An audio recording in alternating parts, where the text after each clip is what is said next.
പൊങ്കാല മഹോത്സവത്തിനൊരുങ്ങുന്ന ആറ്റുകാൽ ക്ഷേത്രത്തിൽ വലിയ ഭക്തജന തിരക്കാണ് രണ്ടാം ദിവസവും അനുഭവപ്പെട്ടത്. ഉത്സവം കണക്കിലെടുത്തുകൊണ്ട് തന്നെ പുലർച്ചെ 1 മണിവരെ ഭക്തർക്ക് ദർശന സൗകര്യം ഒരുക്കിയിട്ടുണ്ട്.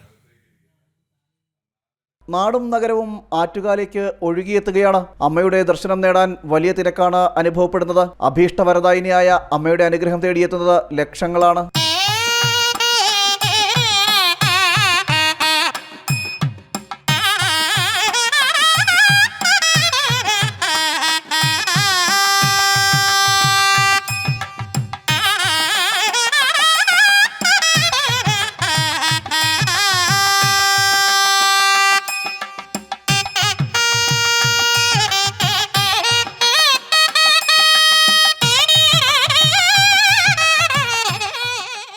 എല്ലാ വർഷവും വരാറുണ്ട്, തൊഴാറുണ്ട്, മാസം തോറും വരാറുണ്ട്.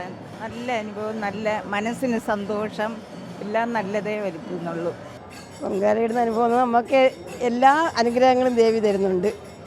ദേവിയുടെ വിവാഹ ഒരുക്കങ്ങളെക്കുറിച്ചുള്ള തോറ്റംപാട്ടാണ് രണ്ടാം ദിവസം ആലപിക്കുന്നത്. ക്ഷേത്രത്തിന് മുൻവശത്തുള്ള പച്ചയോലപ്പന്തലിൽ പൈതൃകം കാത്തു സൂക്ഷിച്ച് കലാകാരന്മാർ തോറ്റംപാട്ട് ആലപിക്കുന്നു.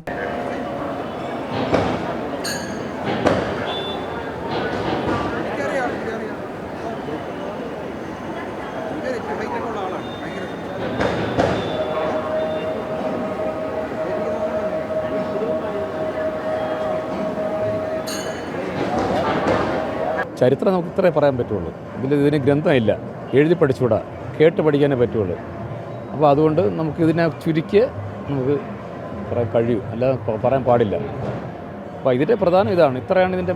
ഇനിയുള്ള 8 നാൾ അനന്തപുരിക്ക് ആനന്ദലഹരിയാണ്. ഉത്സവത്തോടനുബന്ധിച്ച് 3 സ്റ്റേജുകളിലായി വിവിധ കലാപരിപാടികളും അരങ്ങേറും. മാർച്ച് 3-ാം തീയതിയാണ് ചരിത്രപ്രസിദ്ധമായ ആറ്റുകാൽ പൊങ്കാല. ജനം, തിരുവനന്തപുരം.